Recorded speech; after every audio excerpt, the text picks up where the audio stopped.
एक और budget friendly SME IPO आ रहा है और इस बार बात हो रही है केके सिल्क मिल्स की, जो कपड़े और गारमेंट्स बनाती है। प्राइस बैंड सिर्फ 38 पर शेयर। बट सिंपल सवाल, अफोर्डेबल अपॉर्चुनिटी या सिर्फ हाइप? चलिए डिटेल में समझते हैं। एज ऑलवेज सिंपल लैंग्वेज में आज के वीडियो में हम कवर करेंगे केके सिल्क मिल्स क्या करती है, आईपीओ डिटेल्स और फंड का यूज, फाइनेंशियल परफॉर्मेंस, स्ट्रेंथ्स और रिस्क, फेयर वैल्यूएशन और over hype, should you apply और अवॉइड। वीडियो को एंड तक जरूर देखिए सो दैट कोई भी इंसाइट मिस ना हो। Hi friends, my name is Santosh and you are watching stock update daily. Let's start. KK silk mills एक मुंबई बेस्ड टेक्सटाइल और गारमेंट मैन्युफैक्चरिंग कंपनी है। ये फैब्रिक, क्लोथिंग और गारमेंट सॉल्यूशंस प्रोवाइड करती है और ये अलग अलग एज ग्रुप के लिए कपड़े बनाती है। Kids wear, womens wear, mens shirts and trousers, uniforms और industrial fabrics. Business model simple है। ये फैब्रिक बनाकर और गारमेंट स्टिचिंग करके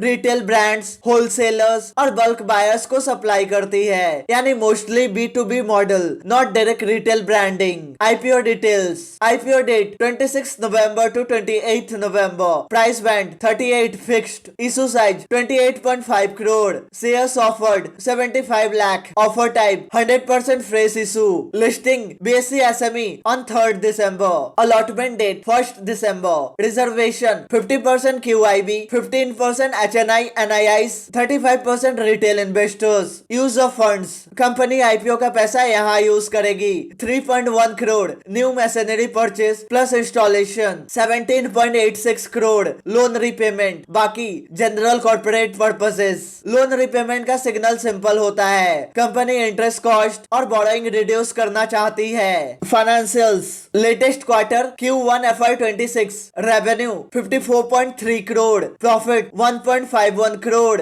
full year FY24 revenue 190.5 crore, profit 2.26 crore. FY25 revenue 220.8 crore, growth 15.9% up, profit 4.68 crore, growth 2x, यानी बिजनेस में स्टेबल रेवेन्यू ग्रोथ और profitability improving trend दिख रहा है। स्ट्रेंथ्स, पॉजिटिव्स क्या है? टेक्सटाइल और गारमेंट इंडस्ट्री में long established operations, strong revenue growth, double digit, profit almost double year on year, low price band, retail friendly entry, fresh issue, no OFS, promoter confidence signal. Risk, retail investors को क्या ध्यान देना चाहिए? SME IPO, liquidity कम होती है, textile industry competitive और margin sensitive होती है, कस्टमर कॉन्सेंट्रेशन रिस्क, अगर बल्क क्लाइंट्स कम हुए तो इम्पैक्ट हो सकता है। Raw material volatility, cotton, yarn, dye prices fluctuate हो सकता है। लोन रिपेमेंट अच्छा है बट हेवी डिपेंडेंसी पहले थी। Peer comparison, direct listed peer नहीं है बट सेक्टर ग्रुप में ब्रॉडली कंपेयर किया जा सकता है।